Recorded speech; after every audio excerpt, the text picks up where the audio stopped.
The Oscars are going to look a little different next year, mainly behind the scenes, so let's take a look at all the new changes to the rules, nominations, and guidelines for the 2026 ceremony. The 98th Academy Awards will be held on Sunday, March 15th, 2026, airing once again on ABC, and Conan O'Brien will return as host for the second year in a row. Academy members are now required to watch all films nominated in a category in order to vote in the final round. The Academy will monitor viewing activity through the Academy Screening Room, their members-only streaming platform. And for films viewed at festivals, in-person screenings, or private events, a form must be submitted stating where and when they saw it.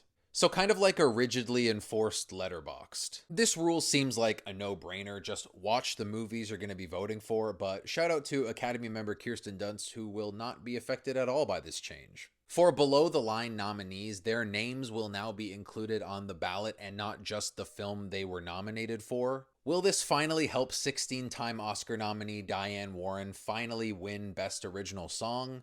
Maybe not in a year where names like Cynthia Erivo and Ariana Grande also have a high probability of appearing on the ballot. A brand new Oscar category will be debuting next year, Achievement in Casting. This award aims to recognize the collaboration between casting directors, filmmakers, and producers in assembling a film's ensemble cast. The casting directors branch will assemble a shortlist and go through a bake-off process similar to many other tech and below-the-line categories. Meanwhile, the recently announced Best Stunt Design Oscar will not go into effect until 2027. The Best Cinematography Award has also been added to the shortlist process, leaving only costume design, production design, and film editing as the three artisan categories to be determined solely through nominations. There was a lot of contradictory and overblown coverage of the use of AI in many of this year's Oscar-nominated films. So as a response, the Academy has clarified their stance on AI in filmmaking with new guidelines. So the use of generative AI and other AI tools will not actually affect eligibility of a film. It's instead left up to voters to evaluate the degree of human creative authorship involved. This may make a lot of normal people mad, but at the end of the day, it's up to the Academy members themselves to determine what they're comfortable with nominating.